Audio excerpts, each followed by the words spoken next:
बच्चों साथियों, आज हम करने वाले हैं मेंटल मैथ कक्षा 10 का अगला भाग। और इस सीरीज में हम कर रहे हैं अध्याय 1 वास्तविक संख्याएं। मैं हूं हरी सर और आप सभी बच्चे देख रहे हैं आपका अपना यूट्यूब चैनल जिसका नाम है math with Hari sir, special Hindi medium के बच्चों के लिए। वैसे यूट्यूब पर मेरा एक चैनल और है जिसका नाम है चलो कदम बढ़ाए। तो आइए करना शुरू करते हैं। तो सबसे पहले मैं एक बात जो आपको बताना चाहता हूँ वो ये कि आप सभी बच्चों को मेंटल मैथ क्विज में जो कंपटीशन होते हैं उसमें सभी आप हिस्सा लीजिए। डरने की बिल्कुल भी ज़रूरत नहीं है। जो प्रश्न ना आए आप अपने अध्यापक से पूछ सकते हैं, स्कूल में अध्यापक आपको बताएंगे। अगर अध्यापक नहीं भी बताते हैं तो भी फिर भी आपको डरने की जरूरत नहीं है, क्योंकि मेंटल मैथ के हर क्वेश्चन का, हर प्रश्न का यमराज आपके सामने है। आइए करना शुरू करते हैं। तो बच्चों यहाँ पर संख्या 11 गुणा 13 गुणा 19 गुणा 23 जमा 23 का सबसे छोटा अभाज्य गुणनखंड क्या होगा। देखो प्रश्न को कुछ ये अलग तरोड़ मरोड़ के देते हैं जिससे कि विद्यार्थी को सोचने पर मजबूर कर देते हैं कि इसकी जो सोचने की क्षमता है वो कितनी है। आइए देखो, अब यहाँ पर इस तरीके का लिखा और पूछा है सबसे छोटा अभाज्य गुणनखंड क्या होगा। हमारे पास दो पद है, एक तो ये रहा और एक ये रहा, बीच में जमा का निशान है। तो इन दोनों में जो कॉमन संख्या होगी, वो बेनिष्ठ संख्या होगी, वही सबसे छोटा अभाज्य गुणनखंड होगा। तो ये आपका उत्तर रहेगा। ठीक है, इस तरीके का कोई भी क्वेश्चन आता है, कोई भी प्रश्न आता है तो आपको इस तरीके से हल कर लेना है। अगला प्रश्न यहाँ पर अब देखो, यहाँ पर भी ये प्रश्न किस तरीके से दिया हुआ है। आपके मैथ में तो होता नहीं इस तरीके का, लेकिन आपको ध्यान देना है। पहले इसको पढ़ लेते हैं क्या कहता है। यदि 15/2 की घात 3 गुणा 5 की घात 2 गुणा b 3 की घात b गुणा 7 की घात n का दशमलव प्रसार शांत है, यानी एक ऐसी संख्या है कि उसको भाग करे तो दशमलव के बाद वो पूरा भाग हो जाए, तो n और b का न्यूनतम संभव मान क्या होंगे। न्यूनतम का मतलब होता है बच्चों छोटे से छोटा। अब मैंने आपको कई बार बताया है, कोई भी दशमलव प्रसार शांत होता है तो उसका हर 2 या 5 की रूप में होना चाहिए, पावर घात कितनी भी हो। ठीक है ना। अब यहाँ पर जो घात दी हुई है, यानी इसका जो हर दिया हुआ 15 का हर 2 दिया हुआ है, 2 की घात दी हुई है, इससे कोई फर्क नहीं पड़ता, घात चाहे 4 हो 5 हो, लेकिन फर्क पड़ता है कि हर 2 होना चाहिए या फिर 5 होना चाहिए या 2 और 5 होना चाहिए। इनके अलावा अगर और कोई हर आता है तो वो फिर शांत नहीं होता, वो क्या होता है, अशांत हो जाता है। आइए करना शुरू करते हैं। ठीक है, अब बच्चों यहाँ पर देखो, तो ये अगर इसको भाग करेंगे तो ये तो शांत हो जाएगा। ठीक है ना।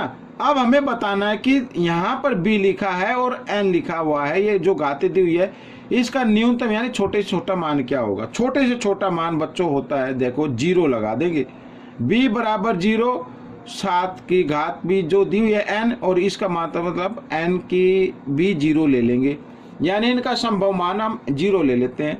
अब आपके मन में आएगा सर ये 0 क्यों लिया। ठीक है, अगर हम बड़े से बड़ा लेंगे तो भी तो ये हो जाएगा ना, हमें तो छोटे से छोटा लेना है। अब मैं आपको बताता हूँ, ये हमने एक फॉर्मूला याद किया हुआ है। अगर किसी यहाँ पर आधार की घात जो होती है 0 होती है तो उसका मतलब उसका उत्तर कितना होगा, 1 होगा।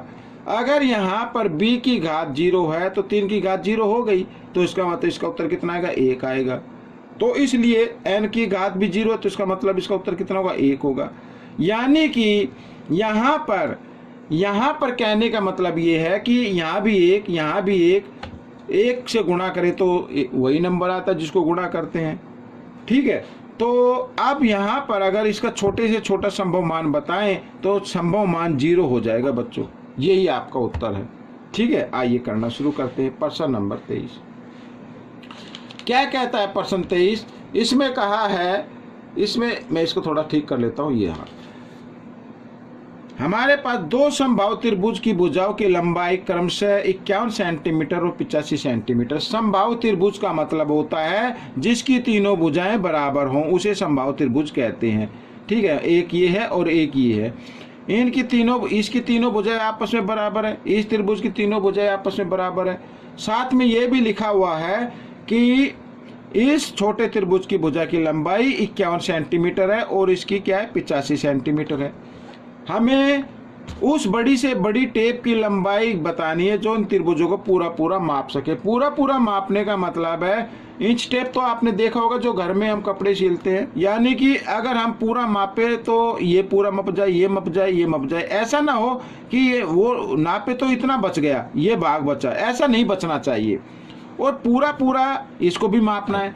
तो पूरे पूरे मापने के लिए यानी एक बड़ी से बड़ी संख्या हमें ज्ञात करनी होती है, और ऐसी संख्या आती है बच्चों महत्तम समावर्तक से आती है। ठीक है ना, किससे आती है? महत्तम समावर्तक से। तो हम क्या करेंगे, 85 और 51 का महत्तम समावर्तक निकाल लेते हैं। बड़े नंबर को अंदर रखना है, छोटे से भाग कर लेना है। वैसे या फिर आप अपने माइंड में भी कर सकते हैं। एक ऐसे बड़ा सा बड़ा नंबर बताना है कि वो नंबर 51 को भी और 85 को भी पूरा पूरा भाग दे सके, वो होता है 17।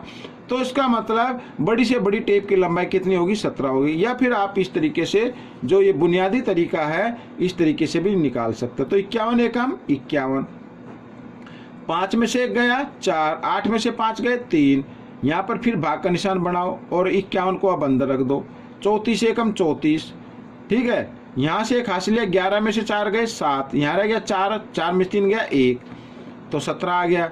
और इस 34 को बंद रख दो, तो 17 दूनी 34 तो आ गया। आखिरी में जिस संख्या से हम भाग करते हैं वही हमारा क्या होता है? महत्तम समावर्तक होता है, यानी 17 आ गया। यानी कि कहने का मतलब है उस बड़ी से बड़ी टेप की लंबाई क्या होगी? 17 सेंटीमीटर होगी। तो यहाँ पर मैं लिख दे 17 सेंटीमीटर। ठीक है, तो ये आपका उत्तर बन गया। आइए करते हैं अगला प्रश्न। अब ये प्रश्न क्या कहता है, देखो ये भी आसान है। कहता है प्रश्न 24 है ये। दो संख्याओं का अनुपात 17:13 है। ये 13 है बच्चों, बी मत समझना इसको, 13 है ये, ठीक है। यदि उनका महत्तम समावर्तक, ठीक है, समावर्तक 15 है तो संख्याओं का योगफल क्या होगा? अब इसको एक शॉर्ट ट्रिक से ही हल करना है। आप चाहे तो इसको बेसिक तरीके से भी हल कर सकते हैं, लेकिन मेंटल मैथ है तो मैं इसको शॉर्ट ट्रिक से बता रहा हूँ। अगर इस तरीके का क्वेश्चन आए, किन्हीं दो संख्याओं का अनुपात दिया हो, साथ में महत्तम समावर्तक दिया हो, संख्याओं का योगफल पूछा हो, संख्याओं का गुणनफल पूछा हो, तो आपको क्या करना है मैं आपको बताता हूँ। देखो आपको ये करना है, अब इसमें योगफल पूछा है तो जो अनुपात दिया हुआ है उनका योगफल आप ज्ञात कर लीजिए। इस तरीके से योगफल ज्ञात कर लीजिए। योगफल जो भी आएगा उसको आप फिर 15 से गुणा कर दीजिए, आपका उत्तर आ जाएगा। अब 17 और 13 होता है बच्चों 30। 30 को 15 से गुणा करें तो 15 को 3 से करो, 15 3 45, इसमें एक जीरो है तो एक जीरो लगा दो, तो 450 आपका उत्तर हो गया। संख्याओं का योगफल आ गया। अगर संख्याएं पूछी जाए तो फिर आपको क्या करना है, अगर मान लो ये पूछा जाए संख्याओं का अनुपात दिया हुआ है, महत्तम समावर्तक दिया हुआ है, संख्याओं का योगफल ना पूछकर ये पूछा जाए वे संख्याएं बताओ, तो फिर आपको क्या करना है, 17 को 15 से गुणा कर देना, पहली संख्या आ जाएगी। दूसरी संख्या के लिए 13 को फिर 15 से गुणा कर देना, दूसरी संख्या आ जाएगी। आइए करते हैं अगला प्रश्न। अब बच्चों देखो यहाँ पर ये तो बहुत ही आसान प्रश्न है, आपके मैथ के अंदर भी होगा, गणित के अंदर होगा। दो संख्याओं का महत्तम समावर्तक व लघुत्तम समावर्तक क्रमशः 33 और 264 है। जब पहली संख्याओं को 2 से भाग देते हैं तो भागफल 33 प्राप्त होता है। दूसरी संख्या बताओ। अब प्रश्न बनाने वाले ने थोड़ा सा इसमें हेर फेर कर दिया है ताकि बच्चे इस यहाँ पर आकर उलझ जाएं, ठीक है ना। आपको बिल्कुल भी नहीं घबराना है क्योंकि मैं आपके साथ हूँ। तो आपको करना कैसे है, पहले फॉर्मूला लिख लेते हैं। फॉर्मूला तो सबको याद होगा ना, दूसरी संख्या निकालनी है। तो दूसरी संख्या कैसे निकालते हैं, महत्तम समावर्तक गुणा लघुत्तम समावर्तक और बटे में पहली संख्या। अब पहली संख्या की जगह यहाँ पर थोड़ा सा अलग से दिया हुआ है कि पहली संख्या को 2 से भाग देते हैं तो 33 भागफल प्राप्त होता है। शेषफल नहीं, भागफल।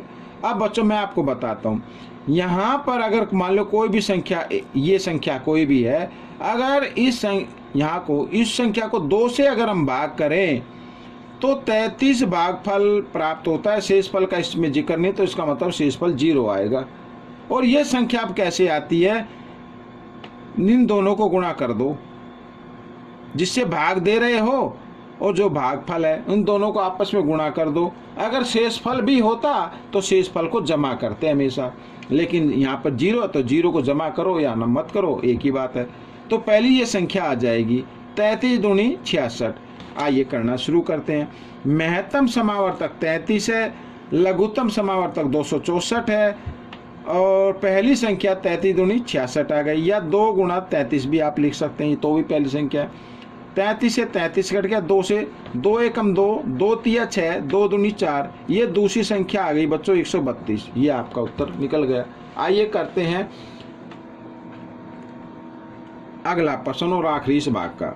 अब देखो 2 की घात 125 घटा 1 व 2 की घात 15 घटा 1 का महत्तम समावर्तक ज्ञात करो। अब आप इसको बड़े ध्यान से देखें। इस तरीके का अगर प्रश्न आपके किसी भी क्विज में आता है तो आपको क्या करना है, यहाँ पर 2 की घात दी 125 और यहाँ पर दिए 2 की घात 15, तो जो इन घातों का आपको पहले महत्तम समावर्तक निकालना है। 125 और 15 का आपको क्या निकालना है, महत्तम समावर्तक निकालना है। अब आप मेरे को बताओ कि क्या ये 15 के पहाड़े में 125 आएगा? नहीं आएगा। एक ऐसे बड़ी से बड़ी संख्या बताओ जो जिसके पहाड़े में दोनों आते हो। जी हाँ, वो है 5। 5 ये जो 15 ये 5 से भी भाग हो जाएगा और 125 से भी भाग हो जाएगा। इसका मतलब 5 आपका क्या आ गया, महत्तम समावर्तक आ गया। आप चाहे तो इसको बेसिक तरीके से भी निकाल सकते हैं, जैसा कि मैंने आपको अभी ऊपर बताया था। इस तरीके से निकाल के देखो, 5 आपका महत्तम समावर्तक आएगा। तो ये जो महत्तम समावर्तक आया, आपको क्या करना है, 2 की घात आपको लेनी है, इन दोनों ब्रैकेट में से एक लेना है और 2 की घात जो महत्तम समावर्तक आया उसको लगा देना है और घटा 1, इस तरीके से लिख लेना है। अब 2 को 5 बार गुणा करो। 5 से नहीं करना है, 5 बार करना है, यानी 2 गुणा 2 इस तरीके से। कुछ बच्चे 5 से गुणा कर देते हैं, वो गलत हो जाएगा। 2 दूनी 4 दूनी 8 दूनी 16 दूनी 32, 32 आ गया। 32 घटा 1, ये घटा 1, 31 आ गया। तो बच्चों ये आपका उत्तर हो गया। ये भाग पूरा हो चुका है। आपको कैसा लगा? अच्छा लगा तो इसे शेयर और लाइक करना बिल्कुल ना भूले। सब्सक्राइब का बटन जरूर दबा दे बच्चों। साथियों, अगर आप ये सब करते हैं तो अगली वीडियो की इन्फॉर्मेशन आपको मिलेगी। और एक चीज़ और, आपको इसमें से सीखकर दूसरों को जरूर सिखाना है। आप अपनी प्रैक्टिस कीजिए, अपने अभ्यास को बढ़ाएं, तभी आप अच्छे से मार्क्स कर पाएंगे और कंपटीशन में हिस्सा ले पाएंगे। मिलेंगे अगले भाग में, तब तक के लिए धन्यवाद।